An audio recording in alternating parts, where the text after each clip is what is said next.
Swayam Prabha. Digital India. Educated India.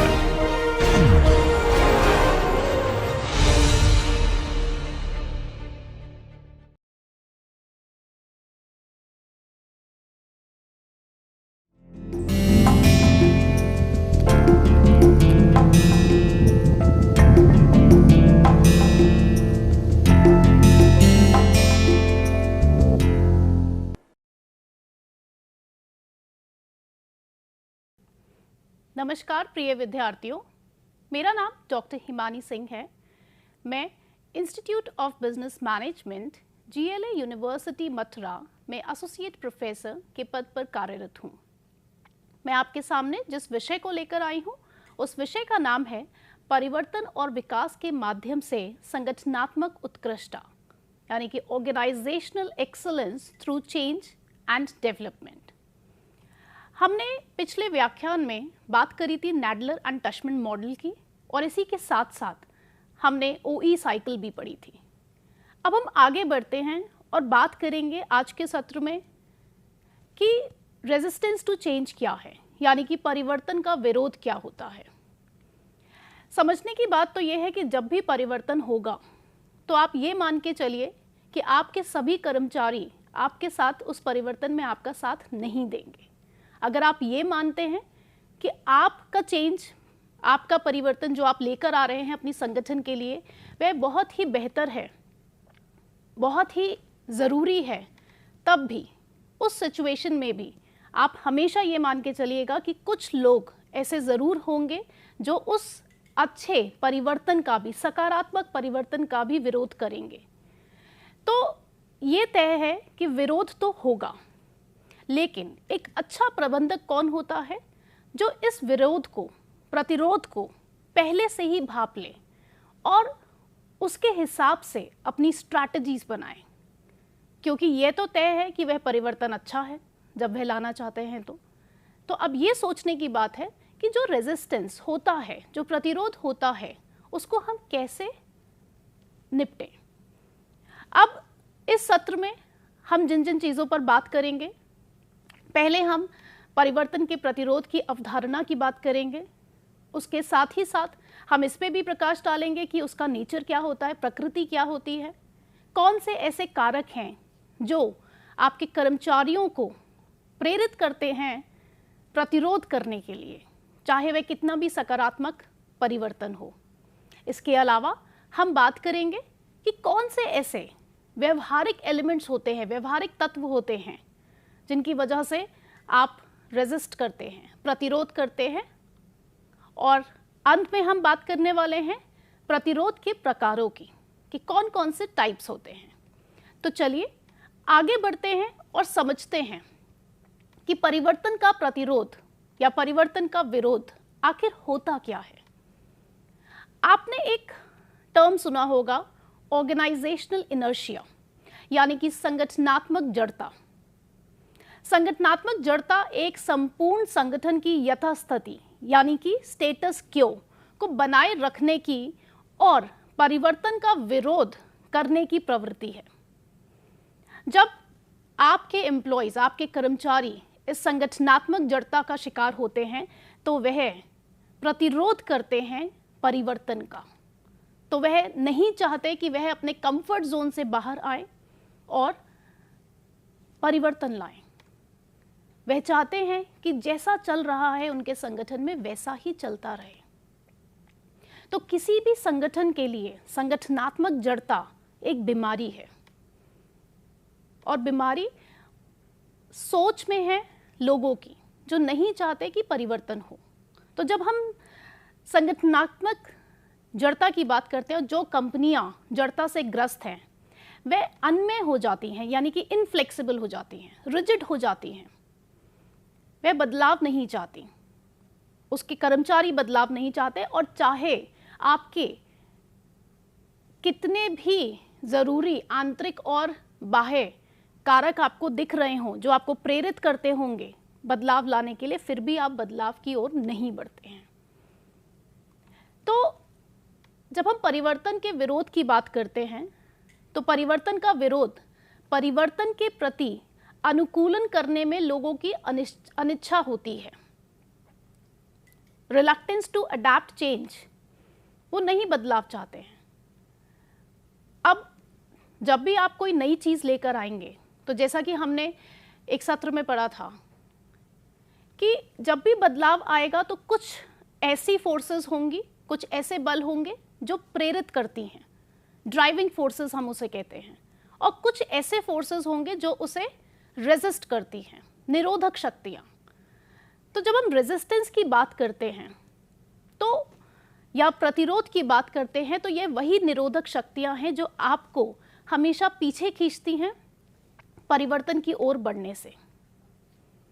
तो जब हम परिवर्तन की बात करते हैं तो परिवर्तन चाहे सकारात्मक हो या नकारात्मक, अभी तो मैं दोनों की ही बात करूंगी, क्योंकि लोगों को बाद में समझ आता है कि वो सकारात्मक रूप पर है या नकारात्मक रूप पर, क्योंकि वो जिस तरीके से कार्य कर रहा है।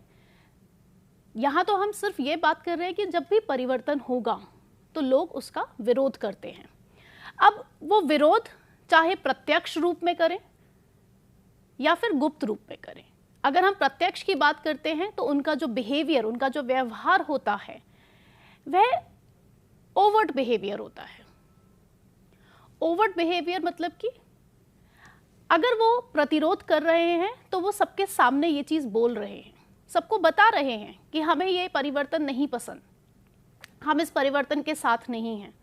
लेकिन वहीं पर अगर हम गुप्त रूप से यानी कि कोवर्ट तरीके से प्रतिरोध करते हैं तो उसका मतलब होता है कि हम बदलाव के साथ नहीं हैं, लेकिन उस चीज़ को हम खुलकर सबके सामने नहीं बोल रहे हैं। अभी इस पर हम थोड़ा सा और प्रकाश डालेंगे आगे। तो दो तरीके के बिहेवियर्स आप देखेंगे अपने कर्मचारियों में, कुछ जो खुलकर बोल रहे हैं और कुछ जो खुलकर नहीं बोल रहे हैं।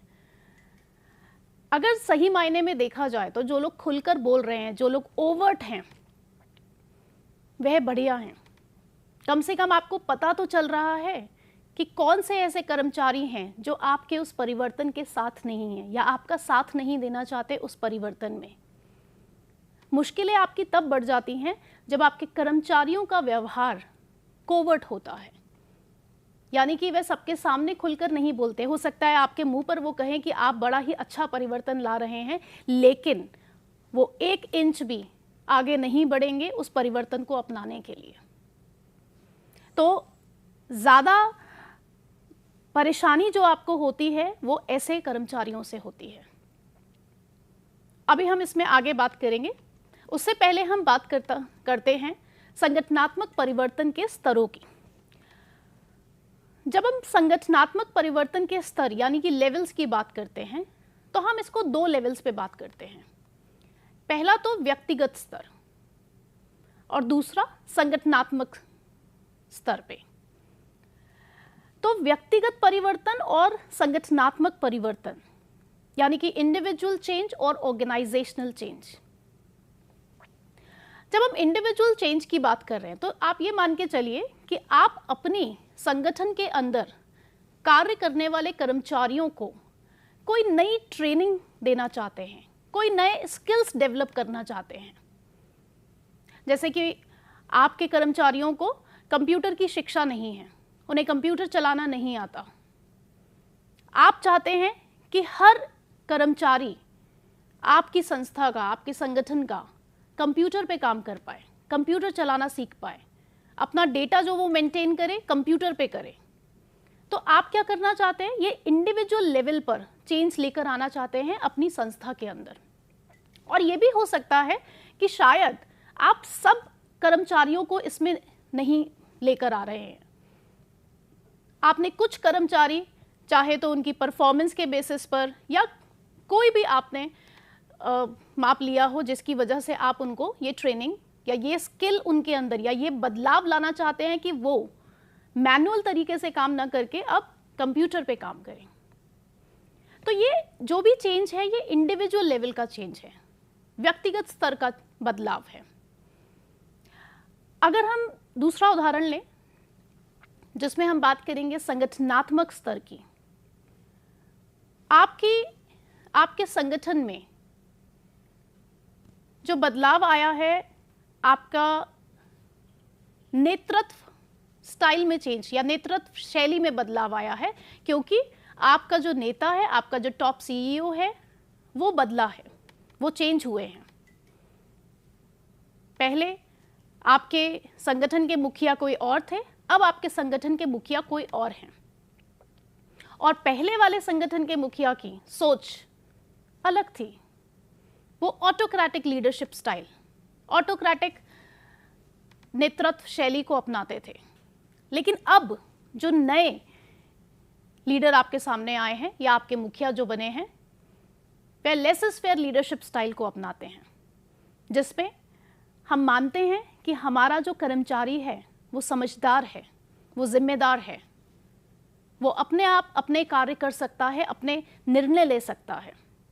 तो आप ये देखिए, अगर मुखिया का बदलाव हो रहा है तो जो मुखिया है किसी संगठन का, सीईओ है, वो ही आगे लेके जाता है। वो अपनी प्रिंसिपल्स, अपनी प्रणालियां, अपनी प्रतिक्रिया, अपनी पॉलिसीज, रूल्स बनाता है। तो जब उसके नेतृत्व शैली में बदलाव है तो उसकी पॉलिसीज, प्रोसीजर्स, इन सब में बहुत ज़्यादा बदलाव होगा। और जब वह बदलाव होगा तो वह संगठनात्मक रूप पर बदलाव होगा।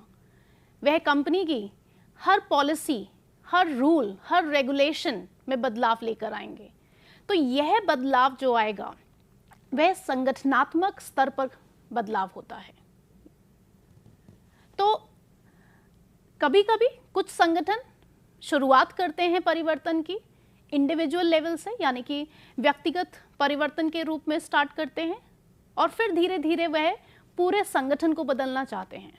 लेकिन इसके विपरीत कुछ संगठन जब परिवर्तन लाते हैं तो वह पूरी शैली में, पूरे स्टाइल में कंपनी के परिवर्तन लेकर आते हैं, जिसको हम संगठनात्मक स्तर का परिवर्तन कहते हैं। अब अगर हम इस पे बात करें तो परिवर्तन के प्रतिरोध की जो प्रकृति है, nature of resistance to change, पहला जैसे मैंने लिखा हुआ है सकारात्मक। जैसा कि मैंने बोला कि कभी कभी जब हम बात कर रहे हैं प्रतिरोध की तो वह हमेशा गलत भी नहीं होता। हो सकता है आपकी कोई सोच है और शायद आपने वो परिवर्तन के लिए अच्छे से कारकों को नहीं देखा है या जो भी है। तो जो लोग प्रतिरोध कर रहे हैं वो शायद सही पॉइंट्स लेकर आ रहे हैं, उनके पास वाजिब चीज़ें हैं जिसकी वजह से वे कह रहे हैं कि हमें बदलाव नहीं चाहिए, हमें परिवर्तन नहीं चाहिए। तो हमेशा हमें परिवर्तन के प्रतिरोध के लिए नकारात्मक सोच नहीं होनी चाहिए कि यह तो बदलाव करना नहीं चाहते इसीलिए नहीं कर रहे हैं, या परिवर्तन लाना नहीं चाहते, इनकी सोच छोटी है। नहीं, कभी कभी जब हम रेजिस्टेंस टू चेंज की बात करते हैं तो उससे बहुत फायदा भी होता है। अगर लोग रेजिस्ट करते हैं, लोग बताते हैं, तो उसमें हम और इम्प्रूवमेंट, उस पर्टिकुलर चेंज में, उस परिवर्तन में और इम्प्रूवमेंट हम लेकर आ सकते हैं। साथ ही साथ बहुत ज़्यादा बार तो यही देखा गया है कि जब हम रेजिस्टेंस की बात करते हैं, यानी कि प्रतिरोध की बात करते हैं, तो यह नकारात्मक रूप में ही सामने आता है। बस लोग, या आप ये कहिए कि लोगों को भय होता है कि उनकी सत्ता ना चली जाए, या उनको नए कौशल सीखने पड़ेंगे और अगर नहीं सीखे तो वो उनको कंपनी से निकाल दिया जाएगा, इसलिए वो परिवर्तन नहीं लाना चाहते हैं अपने संगठन में। तो ये सब नकारात्मक तरीके हैं, या आप कहिए नकारात्मक सोच की उपज है। अब इसी के साथ साथ जब हम प्रकृति की बात कर रहे हैं परिवर्तन के प्रतिरोध की, तो इसमें प्रत्यक्ष और गुप्त रूप के बिहेवियर्स भी आते हैं। जैसा कि अभी मैंने थोड़ी देर पहले ही आपको समझाया था कि प्रत्यक्ष का मतलब है कि आप अगर प्रतिरोध कर रहे हैं तो वह दिख रहा है, आपके एक्शंस में है, आपके व्यवहार में है। आप अपने सीनियर को बता पा रहे हैं कि भाई मुझे ये चीज़ नहीं पसंद। हाँ, उसके पीछे सकारात्मक सोच है या नकारात्मक, ये बात की बात है, दोनों ही हो सकती हैं। जो लोगों का बिहेवियर ओवर्ट होता है, जो दिख रहा है, प्रत्यक्ष है, वो हो सकता है सकारात्मक रूप से कर रहे हो विरोध या नकारात्मक रूप से भी कर रहे हो। इसी के साथ साथ या इसी के विपरीत कहिए तो होता है गुप्त तरीके से विरोध करना, यानी कि आप सामने वाले को नहीं बता रहे, जैसा कि मैंने पहले आपको समझाया। और याद रखिएगा, फिर से कह रही हूं कि जो लोग गुप्त तरीके से विरोध कर रहे हैं, यानी कि कोवर्ट बिहेवियर वाले हैं, आपको परेशानी उनसे ज़्यादा होगी। तो एक अच्छे प्रबंधक के रूप में आपको हमेशा याद रखना है कि आप ये आइडेंटिफाई कर पाएं कि ऐसे कौन से लोग हैं जो नहीं चाहते हैं परिवर्तन आए, लेकिन फिर भी वह कह नहीं रहे। इस चीज़ का आपको बेहद ध्यान रखना पड़ेगा। तो चलिए आगे बढ़ते हैं और समझते हैं कि परिवर्तन के प्रतिरोध में योगदान देने वाले कौन से ऐसे कारक हैं, कौन से ऐसे फैक्टर्स हैं जो लोगों को या तो कहिए प्रेरित करते हैं या मजबूर करते हैं, जिसकी वजह से वे परिवर्तन नहीं लाना चाहते हैं। तो इसमें जो सबसे पहला कारक है जिस पर मैं प्रकाश डालना चाहूंगी वो है तर्कसंगत कारक, यानी कि रेशनल फैक्टर। जब हम तर्कसंगत कारक की बात कर रहे हैं तो अगर आप परिवर्तन का प्रतिरोध कर रहे हैं तो आपके पास वाजिब तर्क हैं, आपके पास प्रॉपर फैक्ट्स एंड फिगर्स हैं कि आप क्यों कह रहे हैं कि यह परिवर्तन नहीं आना चाहिए। अब देखिए, यहां पर कहीं ना कहीं एक सकारात्मक सोच है, एक ओवर्ट बिहेवियर है जो कि प्रत्यक्ष रूप से दिख रहा है। और इसमें हमें यह भी समझना चाहिए कि जो विरोध कर रहा है वो नकारात्मक सोच का ज्यादा नहीं है, क्योंकि शायद वह भी विकास चाहता है, डेवलपमेंट चाहता है, लेकिन उसे यह लगता है कि इस परिवर्तन से विकास नहीं हो पाएगा, अगर हम इसको ऐसे करें तो अच्छा विकास होगा। तो अगर हम रेशनल फैक्टर्स की बात करें या तर्कसंगत कारक की बात करें तो यह कहीं ना कहीं सकारात्मक सोच को भी दर्शाता है कि आप हवा में नहीं बोल रहे कि हमें बदलाव नहीं चाहिए, आपके पास वाजिब कारण है उसके कि आप क्यों बदलाव अपने संगठन में नहीं चाहते, या आपको लगता है कि यह बदलाव आने से कोई विकास नहीं होगा। तो अगर आप एक अच्छे चेंज एजेंट हैं तो ऐसे लोग जो आपको तर्कसंगत या रेशनैलिटी दे रहे हैं, आपको प्रॉपर फैक्ट्स एंड फिगर्स दे रहे हैं, तो उन पर जरूर ध्यान दीजिए। देखिए कि कहां आपसे चूक हो गई है, जिसके बारे में वो बता रहे हैं। इसके अलावा कुछ कारक ऐसे होते हैं जिनको हम कहते हैं गैर तर्कसंगत कारक, यानी कि नॉन रेशनल फैक्टर्स। कोई रेशनैलिटी नहीं है, कोई तर्क नहीं है उसके पीछे, कोई वाजिब कारण नहीं है, बस हमें परिवर्तन नहीं करना। जब आप उनसे पूछेंगे कि क्यों नहीं करना, इसके पीछे क्या कारण है, तो उनके पास कोई कारण नहीं है। कभी कभी कुछ लोग बस परिवर्तन करना ही नहीं चाहते हैं, और अगर कारण मांगा जाए तो कोई कारण नहीं, तो इसलिए उसको हम नॉन रेशनल फैक्टर्स कहते हैं, जिसके पीछे कोई रेशनैलिटी नहीं है, कोई फैक्ट्स एंड फिगर्स नहीं है, कोई प्रॉपर एनालिसिस विश्लेषण नहीं किया गया है। तो ये कहीं ना कहीं सामने वाले की नकारात्मक सोच को दर्शाता है, क्योंकि आपने सोचा ही नहीं कि ये परिवर्तन के लाभ क्या हैं, क्यों करना चाहते हैं, बस आपको नहीं करना, आप बस विरोध कर रहे हैं। इसके अलावा अगर मैं तीसरे कारक की बात करूं तो तीसरे कारक को हम कहते हैं विभागीय राजनीति, यानी कि डिपार्टमेंटल पॉलिटिक्स। अब यह तो आपको बहुत मिलेगा। कोई अगर संस्था ये कहती है कि हमारे यहां पर ये नहीं होता, तो मैं कहूंगी ऐसा नहीं है। हां, हम उसके स्तर की बात कर सकते हैं कि किस स्तर पर विभागीय राजनीति चल रही है, वह हर संस्था में अलग अलग स्तर पर होगी, लेकिन कहीं ना कहीं थोड़ी बहुत विभागीय राजनीति आपको मिलेगी। और अगर आप एक प्रबंधक बनने जा रहे हैं तो आप ये सोच के ही जाइएगा कि ये आपको मिलेगी। अगर आप ये सोच के जा रहे हैं कि आप किसी ऐसे संस्था या संगठन का हिस्सा बनेंगे जहां पर ये सब नहीं होगा, तो आप गलती कर रहे हैं। इसलिए मैं गलती कह रही हूं क्योंकि आपको थोड़ा सा सचेत होकर रहना है। अब आपको यहां पे ये समझना पड़ेगा कि बहुत बार लोग इसीलिए परिवर्तन का विरोध या प्रतिरोध करते हैं क्योंकि या तो उनके अलग अलग विभाग बने हुए हैं, तो एक विभाग एक परिवर्तन को लेकर आया है। अब क्योंकि एक विभाग एक परिवर्तन को लाया है और वो चाहता है कि पूरे संगठन में वो परिवर्तन हो, और दूसरे विभाग नहीं चाहते कि उसका परिवर्तन वो लोग अपनाएं, बस यही विभागीय राजनीति है। क्योंकि उन्हें ऐसा लगता है कि अगर उस विभाग की बात मानी जाएगी तो वो टॉप पर आ जाएंगे, उनका अपर हैंड हो जाएगा, बाकी डिपार्टमेंटल हेड्स को उनकी बात माननी पड़ेगी या उस विभागीय हेड की बात माननी पड़ेगी। तो बस इसलिए नहीं चाहते। अब आप कहेंगे कि ये भी तो एक गैर तर्कसंगत कारक है।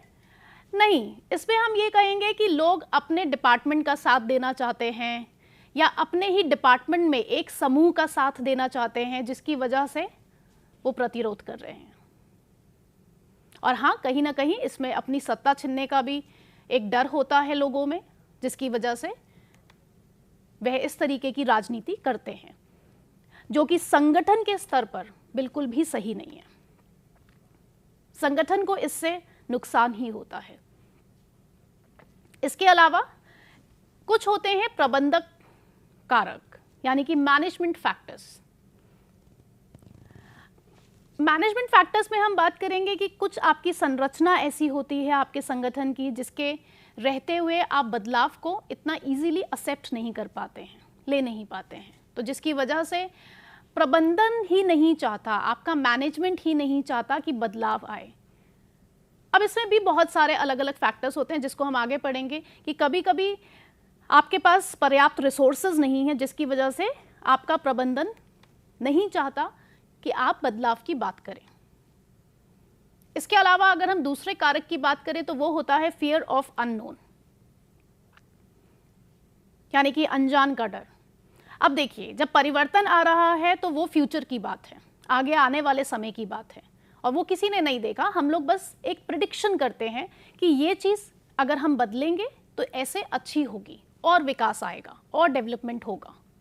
लेकिन कभी कभी हमारे परिवर्तन विफल भी हो जाते हैं, तो बस उसी विफलता से लोग डरते हैं और उस विफलता के बारे में सोचकर वे बदलाव लाना ही नहीं चाहते। वो रिस्क नहीं लेना चाहते कि कहीं हम फेल हो गए तो फिर क्या होगा। इसी के साथ साथ कुछ फैक्टर्स होते हैं इंडिविजुअल फैक्टर्स, यानी कि व्यक्तिगत कारक। आपकी इंडिविजुअल पर्सनालिटी ऐसी है जो आप अपने कंफर्ट जोन से बाहर नहीं जाना चाहते। आप जिसमें हैं, जैसे हैं, आप उसी में खुश हैं, तो वो आपके इंडिविजुअल फैक्टर्स को दर्शाता है। व्यक्तिगत कारक होते हैं जिसकी वजह से आप परिवर्तन का प्रतिरोध करते हैं। साथ ही साथ अगर हम बात करें तो योग्यता की हानि, यानी कि लॉस ऑफ कॉम्पिटेंसी लोगों के दिमाग में होता है। जैसा मैंने अभी थोड़ी देर पहले आपको बताया कि आपके संगठन में पहले कंप्यूटर का इस्तेमाल नहीं होता था डेटा को मेंटेन करने के लिए। तो जब नहीं होता था तो आप डेटा कैसे मेंटेन करते होंगे? रजिस्टर में, कागजों में। तो देखिए, आपने देखा होगा कुछ लोग बहुत ही तरीके से रजिस्टर में डेटा मेंटेन करते हैं।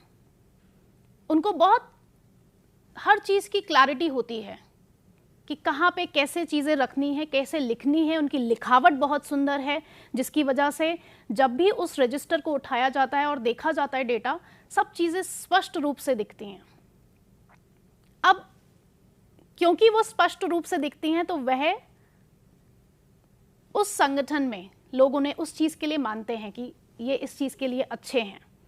तो वो क्या हो गई? उनकी कॉम्पिटेंसी हो गई। चाहे डेटा मेंटेन करने की कॉम्पिटेंसी है, लेकिन 10 लोगों में वो 1 पर्सन ऐसे हैं जो बहुत ही अच्छे तरीके से उस डेटा को मेंटेन करते हैं।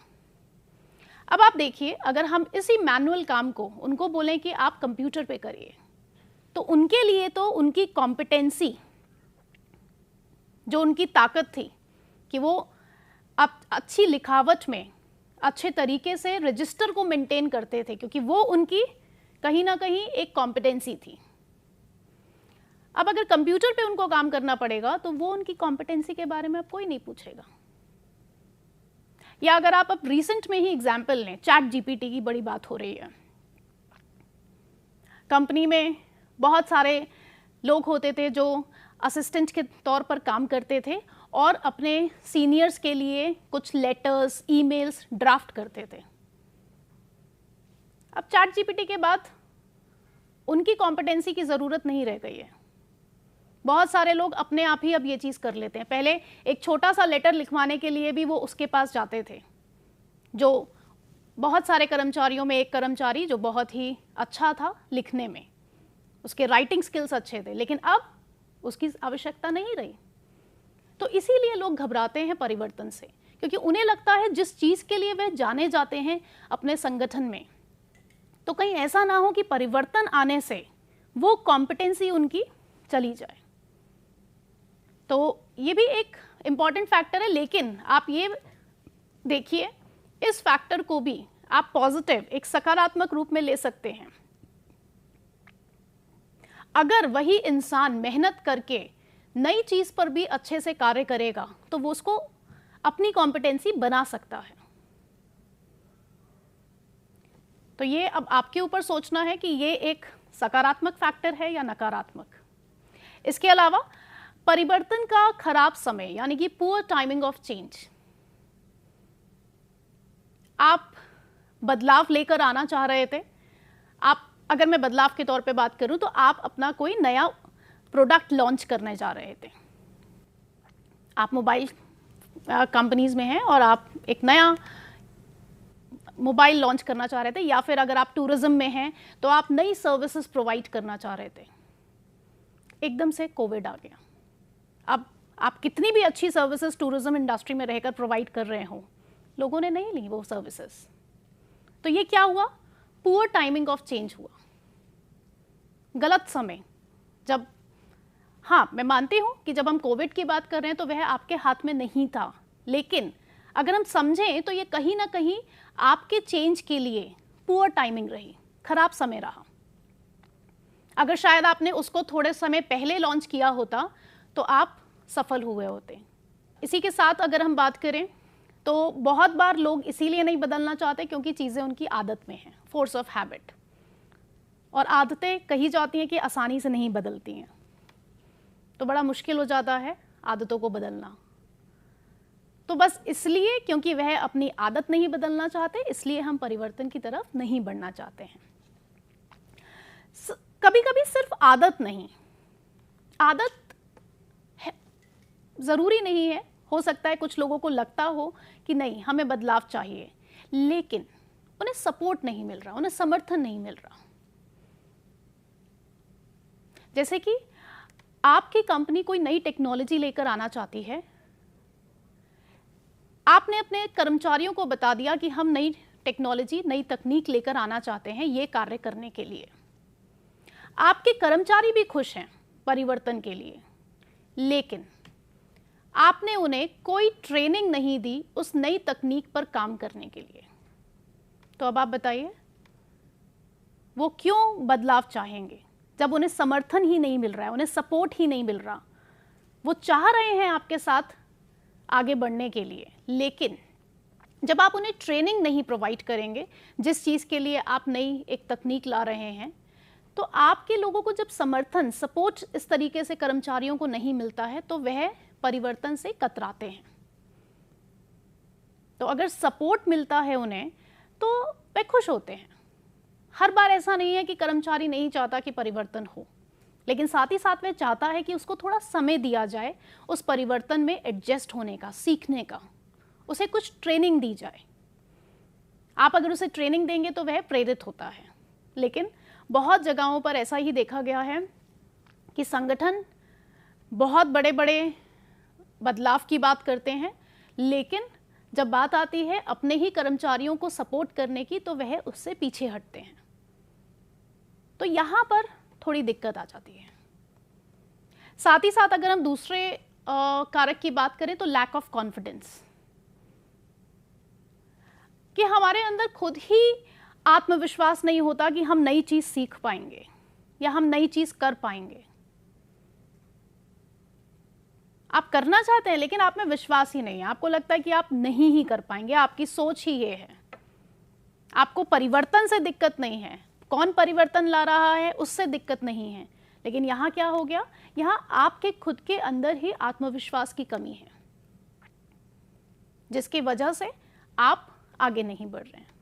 अंत में मैं एक और कारक की बात करूंगी जो है परिवर्तन की प्रत्यक्ष लागत, यानी कि डायरेक्ट कॉस्ट ऑफ चेंज। जैसा अभी थोड़ी देर पहले मैंने आपको बताया था कि कभी कभी ऐसा हो जाता है कि संस्था के पास उपयुक्त रिसोर्सेज नहीं है। तो अगर हम रिसोर्स में कॉस्ट की बात करें, लागत की बात करें, तो आपके पास पैसा नहीं है। आप चाहते हैं कि आप अपने संगठन में नई तकनीक लाएं, नई सोच की बात करें, इनोवेशन की बात करें, नवाचार की बात करें, लेकिन आपके संगठन के पास उतना पैसा नहीं है, आप उतनी लागत नहीं लगा सकते। आपके कर्मचारी चाहते हैं, सकारात्मक सोच रखते हैं बदलाव के लिए, आपका शीर्ष प्रबंधन सकारात्मक सोच रखता है बदलाव के लिए, आपके कर्मचारी प्रेरित हैं बदलाव के लिए, लेकिन इन सब के होते हुए भी आपके पास रिसोर्सेज नहीं है, आप लागत नहीं लगा पा रहे उस बदलाव को लाने के लिए। तो अगर हम इन कारकों की बात करें तो कुछ कारक तो आपके व्यक्तिगत स्तर पर हैं, कुछ कारक आपके, अगर हम बोलें तो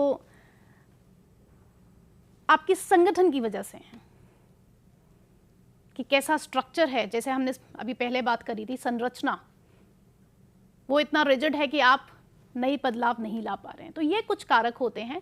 अगर एक प्रबंधन का स्टूडेंट इन कारकों पर ध्यान दे अच्छे से, तो वह इन कारकों को एक सकारात्मक सोच के तरह ला सकता है। जैसा कि मैंने बोला कि कुछ लोगों को लगता है कि उनकी खुद की एक कॉम्पिटेंसी छिन जाएगी।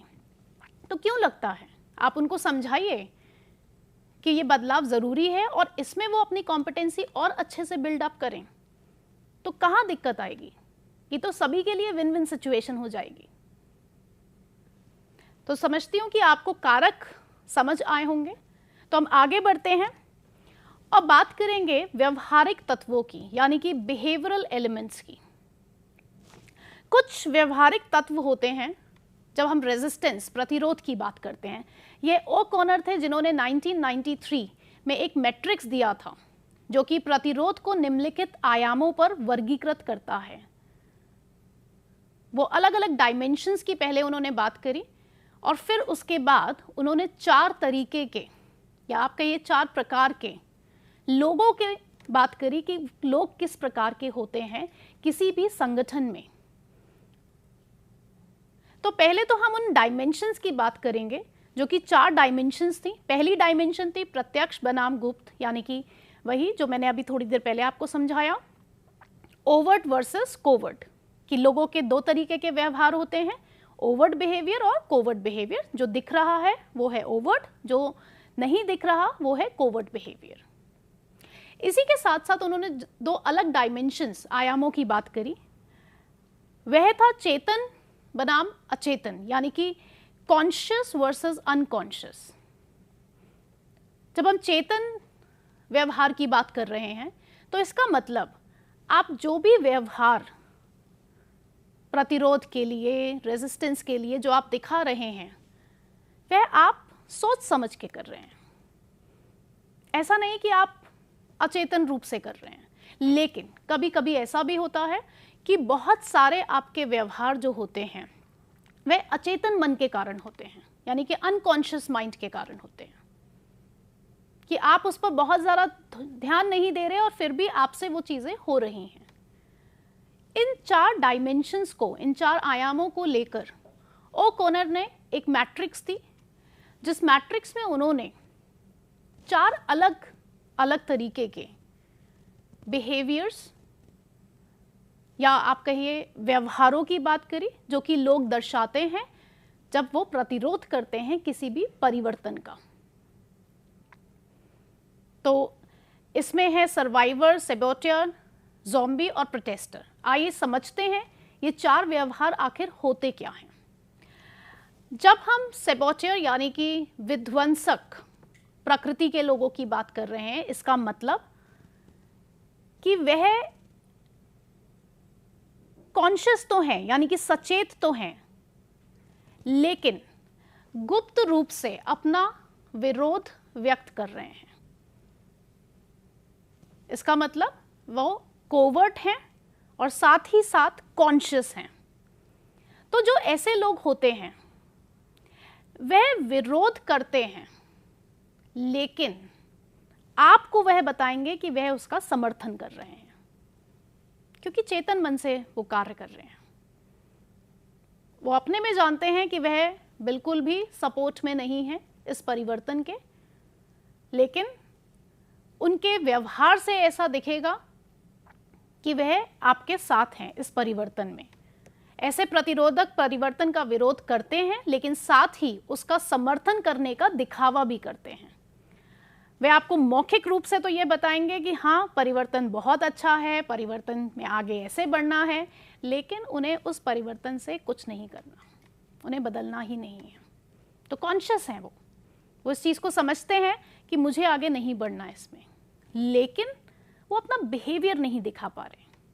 वो लोगों को बता नहीं रहे हैं कि हम नहीं साथ में हैं। अब इसके लिए आप कुछ भी कह सकते हैं, चाहे उन्हें अपनी नौकरी जाने का डर हो कि अगर वो ये कहेंगे तो कहीं उनको उनके सीनियर नौकरी से ना निकाल दें, या कोई भी फैक्टर हो सकता है, या वो दूसरों की नज़र में अच्छा बनना चाहते हैं, कोई भी फैक्टर हो सकता है। दूसरी जो कैटेगरी उन्होंने बताई ओ कॉनर ने, वो कैटेगरी थी सर्वाइवर, यानी कि उत्तरजीवी। अब उत्तरजीवी कौन है? गुप्त एवं अचेतन। कोवर्ट बिहेवियर है, उनका बिहेवियर नहीं दिख रहा, और इसी के साथ साथ अचेतन है, अनकॉन्शियस तरीके से हैं। इस श्रेणी में लोग अपने व्यवहार के निहितार्थ को समझने में असफल होते हैं। उन्हें पता ही नहीं है कि इस बदलाव के अच्छाइयाँ हैं या खराबी है, उन्हें इस चीज़ का सोच ही नहीं रहे। परिवर्तन की पहल को कमज़ोर लेकिन कर रहे हैं ऐसे लोग। आप सोच के देखिए, आपकी अगर संगठन में 100 लोग हैं और 100 में से 25 लोग ऐसे हैं जो ना तो कोई बिहेवियर शो कर रहे हैं, खुलकर कुछ कह ही नहीं रहे। क्यों? और क्यों नहीं कह रहे? क्योंकि वह उसकी समझ ही नहीं रख रहे हैं उस परिवर्तन को लेकर। आप एक चीज सोच के देखिए, अगर आपका कोई पॉइंट ऑफ व्यू है, ओपिनियन है, और एक इंसान है जिसका कोई ओपिनियन नहीं है, तो आपका ओपिनियन अगर गलत भी है तो कम से कम आपको समझाया जा सकता है कि उस ओपिनियन को सही कैसे करें। लेकिन जिसका कोई ओपिनियन ही नहीं है, जो उस पर कोई राय ही नहीं देता, तो उसको समझाना या उसके साथ कार्य करना थोड़ा कठिन रहता है। इसीलिए हमेशा एक और बात याद रखिए, एक प्रबंधन का छात्र जो होता है उसे अपनी राय हमेशा बनानी चाहिए किसी भी चीज को लेकर। अगर आप हर चीज, अगर आप, हम संगठन की ही बात करें, अगर कोई भी पॉलिसी होती है, कोई भी प्रतिक्रिया होती है, तो आपकी राय उसमें कुछ होनी चाहिए। राय होने से क्या होता है कि आप उसके बारे में सोचते हैं, आप उसकी अच्छी बुराई वो सब चीजें सोचेंगे, तो आपका दिमाग उससे और खुलेगा। तो जो उत्तरजीवी होते हैं वह भी संगठन के लिए बिल्कुल ही सही नहीं है। क्यों? क्योंकि वह आपके परिवर्तन को कमजोर ही करते हैं। इसके अलावा एक होते हैं ज़ॉम्बी, यानी कि प्रत्यक्ष और अचेतन। जब मैं कह रही हूं प्रत्यक्ष, मतलब कि उनका बिहेवियर दिख रहा है, लेकिन वह अनकॉन्शियसली कोई भी कार्य कर रहे हैं, अचेतन मन से कार्य कर रहे हैं। तो जब हम ज़ॉम्बी की बात करते हैं, तो ज़ॉम्बी कैटेगरी के जो लोग होते हैं उन्हें पहले तो समझ ही नहीं आता कि बदलाव क्या है, वो जो कार्य कर भी रहे हैं, जैसे कभी कभी संगठन में होता है कि आपको बार बार आपका सीनियर बोल रहा है कि ये काम करो, ये काम करो, तो ऐसे लोग ज़ॉम्बी कैटेगरी में आते हैं कि उनको अपने आप से कोई चेतना नहीं है उस बदलाव की, लेकिन वो कार्य में थोड़ा थोड़ा आ रहे हैं। क्यों? क्योंकि उन्हें सीनियर बार बार इस बदलाव को लाने के लिए कह रहे हैं। तो ये इस प्रकार के लोग ज़ॉम्बी हो जाते हैं। हाँ, देखा यही गया है कि वह भी बदलाव लाने में वैसे असमर्थ ही रहते हैं। उन्हें बार बार ज़रूरत पड़ती है कि उनके पीछे उनके सीनियर्स उनको बोलें कि ये कार्य करो, ये नए तरीके से कार्य करो। एक फोर्थ कैटेगरी जो होती है वह होती है प्रदर्शनकारी, यानी कि प्रोटेस्टर। ये सचेत भी होते हैं, प्रत्यक्ष रूप में भी होते हैं। मतलब कि इनका बिहेवियर बिल्कुल क्लियर आपको दिखेगा, ये अपनी राय रखेंगे और बहुत ही कॉन्शियस तरीके से, बहुत ही चेतन मन से सोचते हुए कि क्या सही है क्या गलत है, ये आपके सामने रखेंगे। तो यह अच्छी बात है सोचा जाए तो, कि आपको पता चल रहा है। हाँ, अगर ऐसे लोगों की संख्या ज़्यादा हो जाती है तो फिर वो सिर्फ और सिर्फ आलोचना ही करते रहते हैं और वो नकारात्मक रूप में चली जाती है। क्योंकि जैसे ही संख्या बहुत ज़्यादा बढ़ जाएगी तो आप सिर्फ और सिर्फ उस परिवर्तन के नेगेटिव फैक्टर्स पे फोकस करने लगते हो, जो कि थोड़ा गलत हो जाता है। तभी हम इनको प्रोटेस्टर ही बोल रहे हैं, एक नेगेटिव टर्म ही उनके लिए यूज कर रहे हैं। तो ये ओ'कॉनर ने 4 तरीके के बिहेवियर्स की बात करी जब हम परिवर्तन के प्रतिरोध की बात करते हैं। तो चलिए आगे बढ़ते हैं और देखते हैं कि प्रतिरोध के कौन कौन से प्रकार हैं, types of resistance to change. पहला होता है भावनात्मक प्रतिरोध, यानी कि इमोशनल रेजिस्टेंस।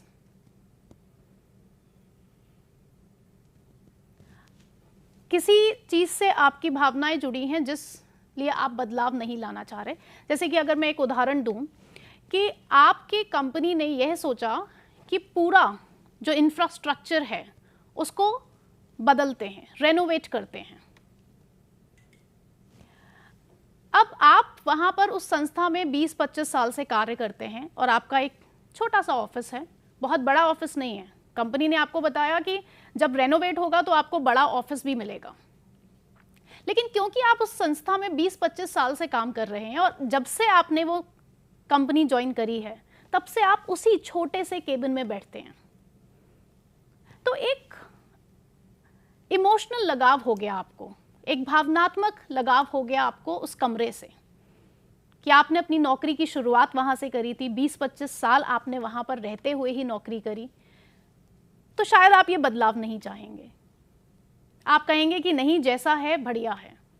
अब इसमें कंफर्ट जोन की बात नहीं है, इसमें सिर्फ ये बात है कि आपकी शायद भावनाएं जुड़ गई हैं उस एक छोटे से कमरे से।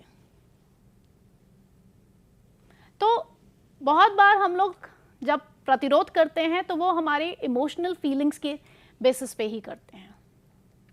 इसी के साथ साथ एक और होता है जो कि हम बात करेंगे, तर्कसंगत प्रतिरोध, रेशनल फैक्टर्स। आपके पास वाजिब चीज़ है, वाजिब रीज़न है कि क्यों आप प्रतिरोध करना चाहते हैं, आपके पास प्रॉपर फैक्ट्स हैं, फिगर्स हैं और आप बता रहे हैं कि ये रीज़न है कि मैं बदलाव नहीं चाहता। तीसरा होता है सामाजिक प्रतिरोध। आप लाना तो चाहते हैं बदलाव, लेकिन आप अपनी सोसाइटी के कारण, आप अपने कल्चर के कारण बदलाव नहीं ला पा रहे हैं। आप जहां पर रहते हैं, जिस सोसाइटी में, उसकी सोच अलग है, वहां के लोगों की सोच अलग है, उस प्रेशर की वजह से आप बदलाव नहीं ला पा रहे। तो यह परिवर्तन के प्रतिरोध के अलग अलग प्रकार होते हैं। कभी कभी जब हम प्रतिरोध करते हैं तो एक से ज़्यादा टाइप्स भी इफेक्ट करते हैं या इम्पैक्ट डालते हैं उस पर। तो चलिए विद्यार्थियों, आगे बात करेंगे प्रतिरोध के रूपों की, कि रेजिस्टेंस कौन कौन से फॉर्म में हो सकता है। तो दो तरीके के फॉर्म्स होते हैं, एक मुखर यानी कि एक्सप्लिसिट और एक अंतर्निहित यानी कि इम्प्लिसिट। जब हम एक्सप्लिसिट की बात कर रहे हैं यानी कि मुखर, तो आप अपनी आवाज सबके सामने रखते हैं जब आप प्रतिरोध कर रहे हैं, यानी कि वॉइसिंग डिसएग्रीमेंट, ऐसा में असहमति को व्यक्त करते हैं। साथ ही साथ आपको अगर नहीं पसंद आ रहा परिवर्तन तो आप हड़ताल पे भी चले जाते हैं, आप अपना कार्य करने की स्पीड को रोक देते हैं। पहले आप एक दिन में अगर हम किसी बॉटल मेकिंग कंपनी की बात करें तो आप एक दिन में 100 बॉटल्स को बनाते थे, लेकिन अब क्योंकि कोई परिवर्तन आ रहा है और आप उसको प्रतिरोध कर रहे हैं उसका, तो आपने अपने कार्य की क्षमता को कम कर दिया। और तो और इस चीज में आप ये भी देखेंगे कि एम्प्लॉय टर्नओवर बढ़ जाता है। एम्प्लॉय टर्नओवर क्या होता है? एम्प्लॉय टर्नओवर होता है कि कर्मचारी किस दर पर संगठन छोड़ के जा रहे हैं। अगर किसी भी संगठन का एम्प्लॉय टर्नओवर ज्यादा होगा तो वह संगठन विकास की ओर नहीं जा रहा है, क्योंकि जितने ज्यादा से ज्यादा लोग बार बार आपके संगठन को छोड़ेंगे और नए लोग जुड़ेंगे, तो यह एम्प्लॉय टर्नओवर यह दर्शाता है कि आपका संगठन अपने एम्प्लॉयज को, अपने कर्मचारियों को रिटेन नहीं कर पा रहा। और जब एक्सप्लिसिट यानी कि मुखर फॉर्म में होता है रेजिस्टेंस, तो लोग छोड़ के चले जाते हैं। उन्हें आपकी रणनीतियां पसंद नहीं आती, कार्यप्रणाली पसंद नहीं आती, तो वह चले जाते हैं। और एक और चीज, जब बहुत ज्यादा परिवर्तन की बात होती रहती है, आए दिन संगठन में नए से नए परिवर्तन हो रहे हैं, तो कभी कभी कर्मचारी इतनी जल्दी, जो फ्रीक्वेंसी जो इतनी बढ़ जाती है परिवर्तनों की, उससे खुश नहीं होते और वह उस संगठन से विदा लेना ही सही समझते हैं। जब हम इम्प्लिसिट यानी कि अंतर्निहित की बात करें, तो आप अपने एम्प्लॉयज की वफादारी को खो देते हैं इसमें, क्योंकि वह खुल के तो नहीं बता रहे, लेकिन अब वो आपके साथ नहीं है। सिर्फ यही नहीं, उनका मोटिवेशनल लेवल बहुत कम हो जाता है, मनोबल काफी गिर जाता है, उन्हें शायद नौकरी की जरूरत है इसलिए वो संगठन के साथ हैं। अगर नौकरी की जरूरत नहीं होती तो वह भी एक्सप्लिसिट रूप में यानी कि मुखर रूप में संगठन को छोड़ चुके होते हैं। वो अवॉइड करने लगते हैं चीज़ों को, एब्सेंट होने लग जाते हैं कंपनी से। तो ये होता है इम्प्लिसिट और एक्सप्लिसिट, यानी कि मुखर फॉर्म, या ये कहिए कि मुखर रूप और अंतर्निहित रूप। आगे बढ़ते हैं और बात करते हैं, क्योंकि अब तो हमने समझ लिया कि प्रतिरोध होता कैसे है, किन कारकों की वजह से होता है, कौन कौन से रूप में होता है। लेकिन एक प्रबंधन के छात्र होने के कारण आपको यह समझना जरूरी है कि रणनीतियां ऐसी कौन सी बनाई जाएं जिससे आप प्रतिरोध को अपने नियंत्रण में कर पाएं। क्योंकि जैसा कि मैंने जब ये व्याख्यान चालू किया था, मैंने कहा था कि प्रतिरोध तो मिलेगा। अगर आप ये सोच रहे हैं कि प्रतिरोध नहीं होगा तो यह गलत है। अब आप ये सोचिए कि अगर प्रतिरोध है तो उनको या उनसे कैसे निपटा जाए। एक अच्छा प्रबंधक वही होता है जो समय रहते ही प्रतिरोध को भांप ले और उसी के हिसाब से अपनी रणनीतियां बनाए। तो कुछ रणनीतियां मैं यहाँ पर बात करना चाहूंगी। जैसे कि पहली रणनीति में बात करूं, शिक्षा एवं संचार। अगर आप जो परिवर्तन ला रहे हैं, आप अपने लोगों को शिक्षित कर पा रहे हैं उस परिवर्तन के लिए, आप अपने लोगों तक पहुंचा पा रहे हैं ये बात कि यह परिवर्तन क्यों लाभकारी है, यह परिवर्तन से उनको व्यक्तिगत रूप पर क्या फायदे मिलने वाले हैं, तो यकीन मानिए आपके लोग आपके साथ होंगे, वह परिवर्तन लाना चाहेंगे। तो एजुकेशन एंड कम्युनिकेशन बहुत इंपॉर्टेंट है। बहुत सारी कंपनीज जो होती हैं वो इसीलिए विफल होती हैं क्योंकि वो अपने लोगों को शिक्षित ही नहीं करती इस बारे में कि परिवर्तन क्यों ज़रूरी है। वह बस यह बताती हैं कि यह परिवर्तन है, आपको यह परिवर्तन लाना है। बल्कि उन्हें क्या बताना चाहिए कि यह परिवर्तन है, यह परिवर्तन क्यों ज़रूरी है, यह परिवर्तन के लाभ क्या हैं, यह परिवर्तन आपको व्यक्तिगत रूप पे कैसे मदद करेगा विकास की ओर बढ़ने के लिए। तभी तो जाके लोगों को समझ आएगा कि क्यों ज़रूरत है इस परिवर्तन की। अगर हम दूसरी रणनीति की बात करें तो वह होता है भागीदारी एवं संलिप्तता, यानी कि पार्टिसिपेशन एंड इन्वॉल्वमेंट। अगर परिवर्तन लाते समय या आप कहिए परिवर्तन लाने से पहले जब आप उसकी प्लानिंग कर रहे हैं, अगर आप अपने कर्मचारियों को उसका भागीदार बनाएंगे, उनसे पूछेंगे कि किस तरीके से ये परिवर्तन इम्प्लीमेंट किया जाए, तो वे आपके साथ होंगे। आपको बहुत ज़्यादा मेहनत नहीं करनी पड़ेगी, क्योंकि अब उन्होंने खुद रिस्पॉन्सिबिलिटी ले रही है उस परिवर्तन को लाने की, क्योंकि अब वो पार्टिसिपेट कर चुके हैं उस परिवर्तन के लिए, खुद वो भागीदार बन गए हैं उसमें। इसके अलावा आप उनको सुविधा एवं समर्थन प्रोवाइड करें, यानी कि फैसिलिटेशन एंड सपोर्ट।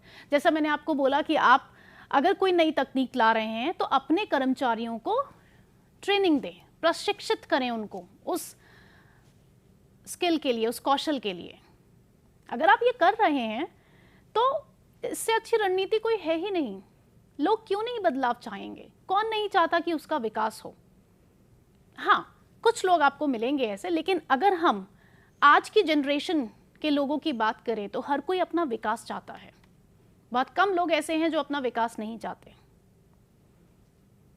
तो आप उनको फैसिलिटेट करिए, साथ ही साथ बातचीत करिए उनसे, कुछ नेगोशिएशंस लाइए, कॉम्प्रोमाइजेस कुछ लाइए। हर चीज़ में सिर्फ हमें ये अपेक्षा नहीं करनी चाहिए कि कर्मचारी को बदलना है, कर्मचारी को ये करना है, कर्मचारी को वो करना है। नहीं, साथ ही साथ हम एक संस्था के तौर पर क्या कर पा रहे हैं, तो नेगोशिएट कीजिए, बातचीत कीजिए। इसके अलावा एक होता है मैनिपुलेशन एंड कोऑप्टेशन। मैनिपुलेशन का यहां पर मतलब है थोड़ा सा हेर फेर बातों में। जैसा कि मैंने पिछले सत्र में बोला था कि कोई भी बदलाव आता है तो उसके बहुत सारे लाभ हैं, तभी आप वो बदलाव ला रहे हैं, लेकिन शायद उसकी कोई ना कोई लिमिटेशन या हानि भी हो सकती है। तो जब हम मैनिपुलेशन की बात करते हैं, हेरफेर की बात करते हैं, तो जब आप लोगों को समझा रहे हो तो थोड़ा उनको लाभ के बारे में ज़्यादा बताइए। अभी भी मैं यह नहीं कहूँगी कि हानि मत बताइए, हानि को इस तरीके से बताइए जिस तरीके से उनको लगे कि यह भी उनकी स्ट्रेंथ है। और कोऑप्टेशन का मतलब होता है, हाँ बिल्कुल मैं मानती हूँ कि ये रणनीति थोड़ी सी नकारात्मक हो रही है, लेकिन कभी कभी हमें, जब हम बात करते हैं प्रतिरोध की, तो हमें सोच समझकर उसको हैंडल भी करना आना चाहिए। तो जब हम कोऑप्टेशन की बात करते हैं तो कोऑप्टेशन का मतलब होता है कि आप उन कर्मचारियों में ये देखिए कौन बहुत ज़्यादा प्रतिरोध कर रहा है और उसको लेकर आइए अपनी तरफ, उसको मेन रिस्पॉन्सिबिलिटीज दीजिए, तो शायद उसका प्रतिरोध कम होगा। उसको ये बताइए कि भाई वो भी बड़ा इम्पॉर्टेंट है, बहुत ज़रूरी है, बहुत महत्व रखता है इस परिवर्तन के लिए, तो शायद वह आपके साथ ही आ जाए। तो जब हम रणनीतियों की बात कर रहे हैं तो हम एक चीज़ पर और फोकस करेंगे जो होता है एक्सप्लिसिट एंड इम्प्लिसिट कोअर्शन, यानी कि स्पष्ट और अंतर्निहित जबरदस्ती।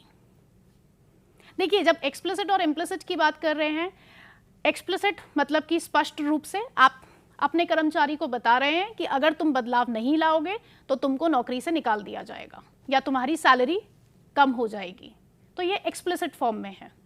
इम्प्लिसिट कोअर्शन कि आप उसको इस तरीके से समझा रहे हो कि अगर बदलाव नहीं आया तो कंपनी बंद हो जाएगी, तो अब वो खुद सोच ले कि क्या होना है।